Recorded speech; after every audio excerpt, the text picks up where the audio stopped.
जय हिंद दोस्तों। जैसा आपने मेरा थंबनेल देखा होगा, LOC लाइन अप कंट्रोल, ये कहाँ है और इसे लाइन अप कंट्रोल क्यों कहा जाता है, आज इस बात को समझते हैं। थोड़ा पीछे चलते हैं। 1947 15 अगस्त भारत आज़ाद होता है। साथ ही साथ और एक देश इसी के बीच में आज़ाद होता है। आज़ाद क्या बोलूँ, पैदा होता है, जन्म लेता है, एक देश का जन्म होता है, वो है पाकिस्तान। 1947 14 अगस्त को पाकिस्तान 1947 14 अगस्त से वो अपना इंडिपेंडेंस डे मनाता है। हालांकि वो बर्थडे मनाना चाहिए। एनीवे, तो 1947 को जब दो नेशन थ्योरी बनता है, दो राष्ट्र बनता है, एक पाकिस्तान जो इस्लामिक कंट्री बनता है, अब भारत एक डेमोक्रेटिक कंट्री बनता है। 1947 अगस्त में दो देश आज़ाद होते हैं और 1947 अक्टूबर को पाकिस्तान जम्मू एंड कश्मीर के ऊपर हमला बोल देता है, अटैक लॉन्च करता है। देखिए, 1947 अक्टूबर और अगस्त के बीच में हालांकि सिर्फ 2 महीने का फासला है, 2 महीने का गैप है। आप सोच सकते हो इतना बड़ा स्टेप पाकिस्तान उठा सकता है। क्या ये एक दिन का प्लानिंग है, 24 घंटे का, 48 घंटे का या 72 घंटे का? ये किसी न किसी का मन में, मैं बोलता हूँ कि जिन्ना के मन में ये था कि जम्मू एंड कश्मीर उनको चाहिए। उन्होंने जम्मू एंड कश्मीर को पाने के लिए बहुत सारे मॉडल्स ऑपरेटिव किया, बहुत राजा हरि सिंह को मोटिवेट करने की कोशिश किया, जिससे कि वो विफल हो गए, असफल हो गए। होने के बाद उनको इनका दिमाग में आया, उनके विचार में आया कि क्यों नहीं हम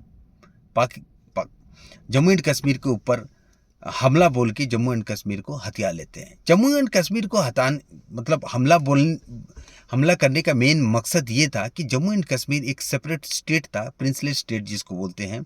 ऐसा भारत में 2-3 थे, जैसे जूनागढ़ हो गया, हैदराबाद हो गया, जम्मू एंड कश्मीर। अभी हम बात करते हैं जम्मू एंड कश्मीर। जम्मू एंड कश्मीर जो है ना, पाकिस्तान बॉर्डर के साथ पूरा सटा हुआ है। जो पाकिस्तान लैंड और जम्मू एंड कश्मीर का लैंड पूरा जुड़ा हुआ है। तो दोस्तों, जब पाकिस्तान 1947 अक्टूबर को जम्मू एंड कश्मीर के ऊपर हमला बोलता है और जम्मू एंड कश्मीर के बहुत सारे अंदर तक वो आ गया था, उस टाइम भारतीय सेना जम्मू एंड कश्मीर को कुछ भी हेल्प नहीं कर सकते थे, क्योंकि राजा हरि सिंह वो सेपरेट थे, उनका एक अलग राज्य था। वो अपने राज्य को अपने हिसाब से चलाना चाहते थे, लेकिन उनको ये पता नहीं कि पाकिस्तान जो है ना, मेरा दो पड़ोसी है, भारत और पाकिस्तान। उनको पता है भारत कितना सॉफ्ट काइंड है। भारत का एक इतिहास रहा है, किसी भी देश के अंदर घुस के देश को कब्जा नहीं किया है। हालांकि भारत को छोटे मोटे देश भी आके कब्जा कर लिए हैं। वो बाद में कभी आपको एक अलग से वीडियो बना के बताऊंगा आपको। तो जैसे पाकिस्तान अंदर घुसता है तो राजा हरि सिंह का कान खुल जाता है, आंख खुल जाता है। कहीं ना कहीं इनको इन्फॉर्मेशन मिलता है पाकिस्तान हमारे अंदर आ चुका है, हमको कैप्चर करने के लिए। तो राजा हरि सिंह भागे भागे आते हैं।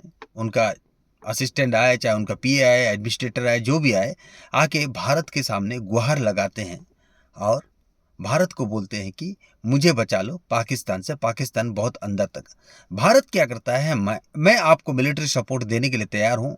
मिलिट्री आपको जितना भी मिलिट्री एड हम आपको प्रोवाइड करेंगे, आपको बचाने की कोशिश करेंगे, लेकिन आप भारत का अभिन्न अंग बनना ही पड़ेगा, आपको लिखित में देना पड़ेगा। राजा हरि सिंह क्या करते हैं ना, फटाफट साइन करते हैं और भारत के साथ मिलने की वो ठान लेते हैं।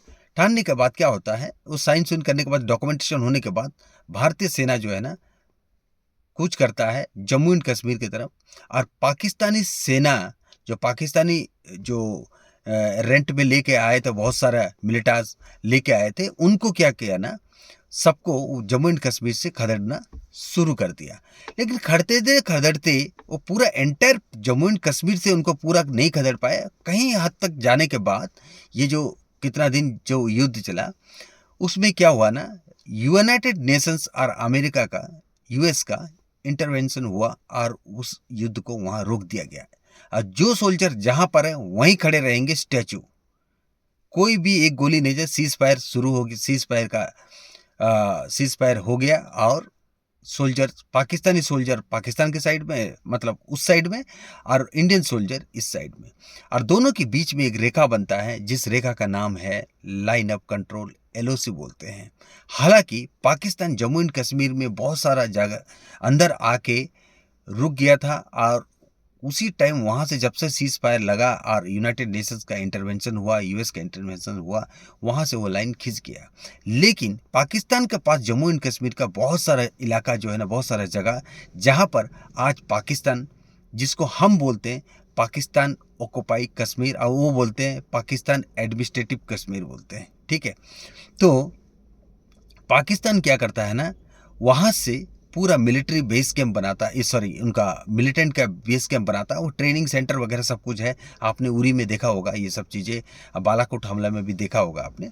तो ये जो है ना, पाकिस्तान वहाँ आके टिक गया और पीछे हटा नहीं, क्योंकि उसमें UN का और यूनाइटेड नेशंस का और अमेरिका का इंटरवेंशन होने की वजह से वो लाइन ऑफ कंट्रोल आज की आज वही के वहीं ऐसे ही ऐसा है।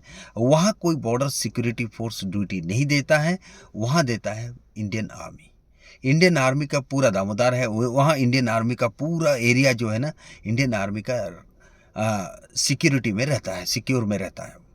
तो उस लाइन के उस तरफ पाकिस्तान, उस लाइन के इस तरफ भारतीय सेना आज भी ड्यूटी देता है, आज भी चौकन्ना रहता है। तो दोस्तों, ये आप देखिए, जिन्हा का कब से ये इच्छा था कि जम्मू एंड कश्मीर को, एक दिन का तो नहीं हो सकता ये प्लानिंग, 2 दिन का नहीं हो सकता, 3 दिन का भी नहीं हो सकता। ये प्लानिंग उनका कम से कम कई सालों से इनका जहन में चल रहा था कि जम्मू एंड कश्मीर को मुझे चाहिए, जम्मू एंड कश्मीर मुझे चाहिए। और साम दान दंड भेद सब कुछ लगा दिया उन्होंने, फिर भी उनको ये चीज़ पाकिस्तानी को नहीं मिला। जम्मू एंड कश्मीर आज, जम्मू एंड कश्मीर भारत का अभिन्न अंग, हालांकि ये भारत का अभिन्न अंग था, है और रहेगा। लेकिन आप देखो, 2 महीना नहीं हुआ एक देश बन के, और 2 महीना का इसका प्लानिंग कब से चल रहा था, उनका विचार में कब से, उनका विचारधारा में ये जहर घुल रहा था कि हम कभी ना कभी जम्मू एंड कश्मीर को लेंगे। आज भी जम्मू एंड कश्मीर के लिए उनका जो पॉलिटिकल स्टैंड है वो जम्मू एंड कश्मीर के ऊपर टिका हुआ है। तो ये था एक छोटा सा इन्फॉर्मेशन। तब तक के लिए जय हिंद, वंदे मातरम।